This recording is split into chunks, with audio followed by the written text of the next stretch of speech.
ഇതിനിടയ്ക്ക് ഒന്ന് കുടുംബത്തിലേക്ക് കൂടെ ഒന്ന് കണ്ണോടിക്കാം. കുടുംബത്തെക്കുറിച്ചൊന്ന് പറയാമോ? കുടുംബം എന്ന് വെച്ചാൽ ഭാര്യ, 3 മക്കൾ. 2 മക്കൾ മംഗലാപുരം എനപ്പയ്യ സ്കൂളിൽ പഠിക്കുന്നുണ്ട്.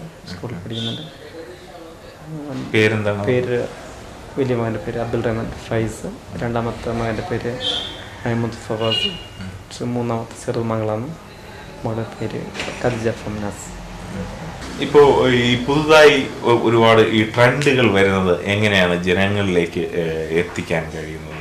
ഇപ്പോൾ ഞാനിപ്പോൾ ഒരു വീട് വെക്കുകയാണെങ്കിൽ ഇപ്പോൾ തന്നെ അടുത്ത കാലത്ത് വളരെ അധികം കണ്ടിട്ടുള്ളതായിരുന്നു, വളരെ ഈ ആകാശത്ത് നക്ഷത്രങ്ങൾ മിന്നുന്ന പോലുള്ള ഒരു അതിന്റെ വലിയ അതെ ഒരു പിന്നെ അതിന്റെ പേര് നോർവേ ഒരു blue Pell, Norway blue Pell എന്നാണ് നിങ്ങൾ പറയുന്ന സാധനം. ബ്ലൂ കളറും അതൊരു ഇങ്ങനെ ഒരു ഭയങ്കര ഷൈനിങ് ഉള്ളതാണ്.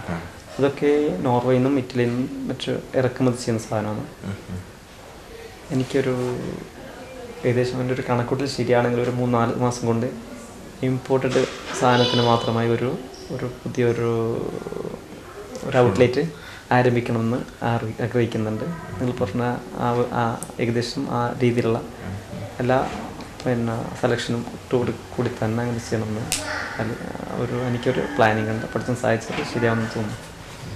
അതുപോലെ ഈ ചില വ്യത്യാസങ്ങൾ, ഈ മാർബിൾ അല്ലെങ്കിൽ ഗ്രാനൈറ്റ് എന്ന് കേൾക്കുമ്പോൾ എല്ലാവർക്കും ഓർമ്മ വരുന്നത് പെട്ടെന്ന് രാജസ്ഥാൻ എന്ന ഇന്ത്യയിലെ സ്ഥലമാണ്. രാജസ്ഥാൻ എന്നാണ് ഇതൊക്കെ വരുന്നത്. അതുപോലെ ഈ രാജസ്ഥാൻ മാർബിൾ അല്ലെങ്കിൽ ഈ ഇമ്പോർട്ട് ചെയ്യുന്നതും തമ്മിൽ എന്തെങ്കിലുമൊക്കെ വ്യത്യാസമുണ്ടോ? ഇന്ത്യയുടെ മാർബിൾ എന്ന് വെച്ചാൽ രാജസ്ഥാനിലും ഇപ്പോൾ MP-യുടെ ഒരു ഭാഗമായ കട്നിയിൽ നിന്നാണ് മൊത്തത്തിലുള്ള ഇന്ത്യയിലുള്ള മൊത്തത്തിൽ മാർബിൾ ലഭിക്കുന്നത്.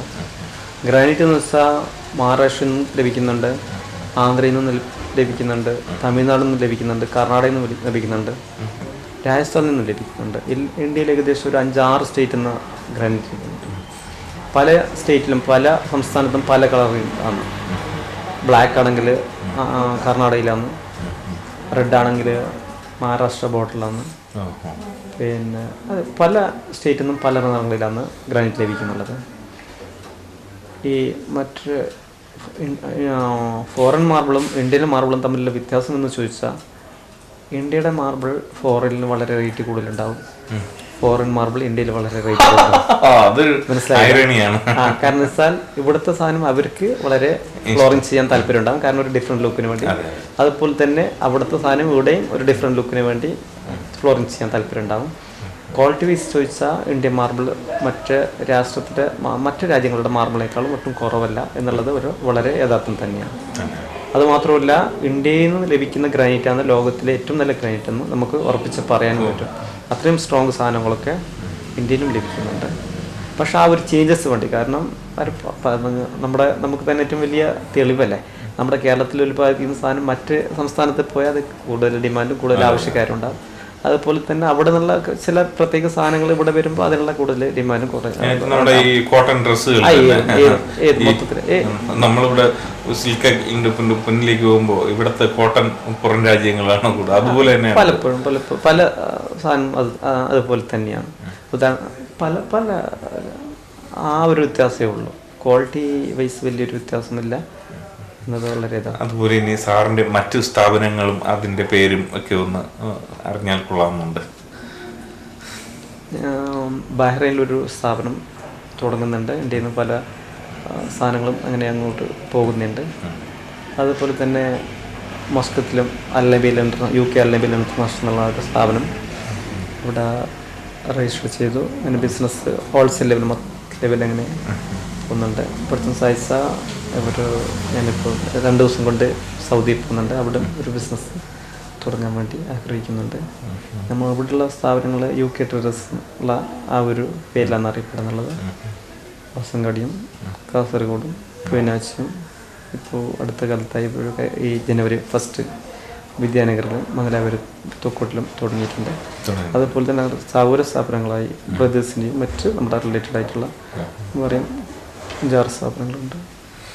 ഇനിയും ഈ മറ്റ് സംഘടനാ കാര്യങ്ങളിലേക്ക് ഇത് സ്റ്റേറ്റ്സ് പ്രസിഡന്റ് ആയിരുന്നു, മാർബിൾ ആൻഡ് ഗ്രാനൈറ്റ് ഡീലേഴ്സ് അസോസിയേഷൻ്റെ സ്റ്റേറ്റ് സെക്രട്ടറി ആയിരുന്നു. അത് എനിക്ക് ഏറ്റവും വലിയൊരു അഭിമാനിക്കാനുള്ളൊരു സംഭവം എന്ന് വെച്ചാൽ എൻ്റെ വളരെ ചെറിയ പ്രായത്തിൽ ഏകദേശം 25-26 വയസ്സിലാണ് അതിനുള്ള ഒരു അംഗീകാരം എനിക്ക് ലഭിക്കാൻ പറ്റുന്നത്. അതിൻ്റെ ആ സെക്രട്ടറി എന്നൊരു സ്ഥാനം എനിക്ക് പരമാവധി നന്നായി പെർഫോം ചെയ്തിട്ടുണ്ട് എന്നുള്ളത് എനിക്കൊരു സന്തോഷം നൽകുന്നൊരു സംഭവമാണ്. അതുപോലെ ഇപ്പോൾ എന്തെങ്കിലും സംഘടനാ പ്രവർത്തനങ്ങൾ അല്ലെങ്കിൽ സാമൂഹിക പ്രവർത്തനങ്ങൾ ഒക്കെ ഉണ്ടോ? ഞാനിപ്പോൾ സിറാമിക്സ് ഡീലേഴ്സ് അസോസിയേഷൻ്റെ കാസർഗോഡ് ജില്ലാ സെക്രട്ടറി, ജനറൽ സെക്രട്ടറിയാണ്.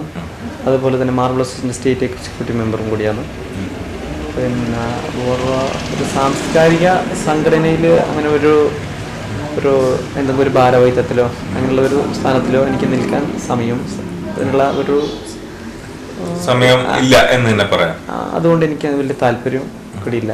എങ്കിൽ പോലും പരമാവധി നമ്മളെ കൊണ്ട് മറ്റുള്ളവർക്ക്, അതിനെ അറിയിക്കുന്നവർക്ക് കിട്ടേണ്ട എല്ലാ കാര്യങ്ങളും നമുക്ക് കിട്ടണമെന്ന് വളരെ ആത്മാർത്ഥമായി എൻ്റെ മനസ്സിലിങ്ങനെ തങ്ങി നിൽക്കുന്നു. അതെന്നെ കൊണ്ട് കഴിയുന്നു ചെയ്യാൻ പറ്റുന്ന കാര്യങ്ങളൊക്കെ ചെയ്യുന്നുണ്ട് നമ്മുടെ പരിധി വെച്ച്.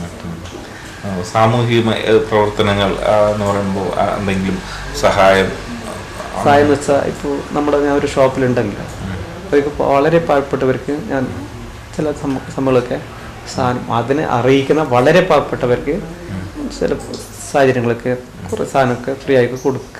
അല്ല, ഇത്രയും ഈ മാർബിളൊക്കെ ഇടുന്ന വീട് വെക്കുന്നവരിലും പാവപ്പെട്ടവരുണ്ടോ? അല്ലല്ല, മാർബിൾ വെക്കുന്നവരല്ല. ചിലപ്പോൾ അവർക്ക് ബേസിനോ അതല്ല കുറച്ച് അത്യാവശ്യമുള്ള കുറച്ച് ടൈൽസോ അങ്ങനെയുള്ള വളരെ പാവപ്പെട്ട, അത് നമുക്ക് മനസ്സിലാക്കാൻ പറ്റിയവര് അപ്പോൾ നമ്മൾ ചെയ്തു കൊടുക്കുന്നുണ്ട്. അത് നമുക്ക് വളരെ സന്തോഷം. അവർക്ക് എങ്ങനെയുള്ളവർ അത്രയും പൂതിയുള്ളവർക്ക് കുറച്ചിത്തിരി കുറച്ച് പാവപ്പെട്ടവരാണെങ്കിലും നമുക്കും ഇല്ലേ ആഗ്രഹങ്ങൾ, ഇതിനു വേണ്ടി അതൊരു വലിയ കാര്യം തന്നെയാണ് അല്ലേ? വലിയ കാര്യം വെച്ചാൽ നമ്മൾ ചെറിയ കാര്യം ചെയ്യുന്നുണ്ടെങ്കിൽ അവർക്കത് വലിയൊരു കാര്യം ആയിരിക്കാം. UK യൂസഫ് സാർ ഈ ബിസിനസ്സിൽ ഒരു അതികായകൻ ആണെന്നുള്ളത് ഇപ്പോൾ ഞാൻ തന്നെ പറയാതെ തന്നെ എല്ലാവർക്കും അറിയാം. അതുപോലെ ഈ ബിസിനസ്സുകാർക്ക്, പണ്ട് ഈ ഒരു സിനിമയിൽ പറഞ്ഞ ഡയലോഗ് പോലെ ഇങ്ങനെ കാക്കിക്കുള്ളിൽ ഒരു കലാഹൃദയം ഉണ്ടെന്നൊക്കെ പറയുമ്പോൾ ഈ ബിസിനസ്സുകാർക്ക് ഇങ്ങനെയൊക്കെയുള്ള വികാരങ്ങളൊക്കെ ഉണ്ട്. അതായത് മറ്റെന്തെങ്കിലും എക്സ്ട്രാ കരിക്കുലർ ആക്ടിവിറ്റീസ് ഒക്കെ ഉണ്ടോ? അത് ഞാൻ ചോദിച്ചത് താങ്കളെ ഉദ്ദേശിച്ചാണ്. എനിക്ക് പിന്നെ അതൊരു വീഴ്ചയെന്നോ ഒരു വീക്ക്നെസ്സോ എന്നൊക്കെ വേണമെങ്കിൽ പറയാം. പിന്നെ എനിക്ക് സംഗീതം വളരെ എനിക്ക് ആ സംഗീതത്തിന് വേണ്ടി വളരെ കേൾക്കാനും പിന്നെ അത്യാവശ്യത്തിന് നമ്മുടെ പ്രേക്ഷകർക്ക് വേണ്ടി ഒരു 2 വരി പാടാവോ? അത് തൽക്കാലം പാടോ? തൽക്കാലം ഒരു 2 വരി. ഓക്കെ, അതൊരു കുറച്ച് ഒരു ഇതിലായിക്കോട്ടെ. പിന്നെ ധാരാളം വായിക്കും, അത്യാവശ്യം എഴുതും. പിന്നെ ഞാൻ ഇപ്പോൾ പലതും നമ്മളൊരു വിജയത്തിന്റെ ഒരു ഘടകം മാത്രമാണ് ഞാൻ പറഞ്ഞത്. പ്രേക്ഷകർക്ക് അറിയാൻ വേണ്ടി എൻ്റെ ഒരു പരാജയത്തിന്റെ ഒരു വശം കൂടിയുണ്ട്. അത് പലപ്പോഴും ഉണ്ടാകും. കാരണം എന്താ വെച്ചാല് എല്ലാവരും എത്ര വലിയ ബിസിനസ്സുകാരാണെങ്കിലും എത്ര വലിയ കമ്പനിയാണെങ്കിലും, ഈവൻ ടാറ്റയോ അല്ലെങ്കിൽ റിലയൻസോ പോലും അവരെല്ലാ പദ്ധതികളും സക്സസ് ആവണമെന്നില്ല എന്നുള്ള ഏറ്റവും വലിയ തെളിവാണ്. ഇപ്പോൾ റിലയൻസുകാർ പെട്രോൾ പമ്പ് ഉണ്ടാക്കി കുറെ പൂട്ടി, ധാരാളം പൂട്ടി. ഇത്രയും വലിയൊരു കമ്പനിയുടെ ലോകത്തിൽ അറിയപ്പെടുന്ന കമ്പനിയുടെ ഒരു പെട്രോൾ പമ്പ് പൂട്ടുകയാണെന്ന് വെച്ചാൽ അതൊന്നും നമുക്ക് മനസ്സിലാക്കാനുള്ള പാഠങ്ങൾ എന്ന് വെച്ചാൽ ഏതൊരു മനുഷ്യനും ചെയ്യുന്ന എല്ലാ കാര്യങ്ങളും സക്സസ് ആവണമെന്നില്ല എന്നുള്ള ഒരു ചെറിയൊരു ഉദാഹരണം ഞാൻ പറഞ്ഞിട്ടുള്ള. ഏറ്റവും ഒരിക്കലും തളരാനും പാടില്ല. കാരണം നമ്മൾ അതിനുവേണ്ടി ഏത് പരാജയത്തിലും നമ്മൾ ഒരു തളരാതെ അത് വിജയത്തിലേക്ക് വേണ്ടി നമ്മൾ വളരെ ആത്മാർത്ഥത കൊടുക്കുന്ന, വളരെ ഒരു ഉറച്ച വിശ്വാസത്തോടു കൂടി തന്നെ നമ്മൾ എപ്പോഴും പതറാതെ മുന്നോട്ട് പോവാ. അത് അല്ലാത്ത പക്ഷം നമുക്ക് പരാജയപ്പെട്ട മേഖല പറഞ്ഞില്ല. പരാജയപ്പെട്ട മേഖല പത്രം തന്നെയാണ്. ഒരു പത്രം ഉണ്ടായിരുന്നു, മാതൃദേശം എന്ന് പറഞ്ഞിട്ടുള്ള ഒരു പത്രം ഉണ്ടായിരുന്നു. മാതൃദേശം വളരെ ഫേമസ് ആയ പേരാണല്ലോ. പക്ഷെ എനിക്ക് അതിനുള്ള വേണ്ട പിന്നെ സ്റ്റാഫിനെയും അതിനു വേണ്ടിയുള്ള ഒരു സെറ്റപ്പും കിട്ടാത്തതുകൊണ്ട് എനിക്കത് അത് പൂട്ടേണ്ടി വന്നിട്ടുണ്ട്. പക്ഷെ എങ്കിലും ഫ്യൂച്ചറിൽ ഭാവിയിൽ അതിനേക്കാളും എത്രയോ ഒരു നല്ല രീതിയിൽ തിരിച്ചു വരാനുള്ള ഒരു സമയം കൂടി ഉണ്ട് എന്ന് ഇപ്പോഴും എൻ്റെ ആ സ്വപ്നം ഞാൻ ഇപ്പോഴും ഒരു തലോലിച്ച് നിർത്തുന്നുണ്ട്. ഓ, ഇത് അവസാനം പറഞ്ഞ നന്നായി. ഇത് ആദ്യമേ പറഞ്ഞിരുന്നെങ്കിൽ ഞാൻ ഇന്റർവ്യൂ ധൈര്യപ്പെടില്ലായിരുന്നു. ഒരു പത്രപ്രവർത്തകനൊക്കെ ഇന്റർവ്യൂ ചെയ്യുമ്പോൾ കുറച്ചുകൂടെയൊക്കെ മുൻകരുതലൊക്കെ എടുക്കേണ്ടി വന്നു. അത്ര വലിയ പത്രപ്രവർത്തനം ആയിരുന്നില്ല, അതിനുള്ള ഒരു ഇതൊന്നും ആയിരുന്നില്ല. പക്ഷെ എനിക്ക് ഈ മേഖലയിൽ പത്രാധിപരാണ് ആയിരുന്നു കുറച്ച്. പക്ഷേ അതെനിക്ക് പിന്നെ എൻ്റെ ഒരു ലക്ഷ്യത്തിലേക്ക് എത്തിക്കാൻ പറ്റില്ല എന്നുള്ളത് വളരെ യാഥാർത്ഥ്യമാണ്. അത് നമുക്ക് മനസ്സിലാക്കാൻ ഒരു ചുരുക്കിയ രീതിയിൽ നമ്മളൊരു നാടൻ ഭാഷയിൽ പറഞ്ഞാൽ നമ്മൊരു മുട്ട ഉണ്ടല്ലോ, ഒരു കോഴി മുട്ട വെച്ച് കൊടുത്താൽ, ഒരു 10 മുട്ട വെച്ച് കൊടുത്താൽ ചിലപ്പോൾ ഒരു 6 or 7 ചിലപ്പോൾ അത് കുഞ്ഞുങ്ങളുണ്ടാവും, 1 or 2 ചിലപ്പോൾ അത്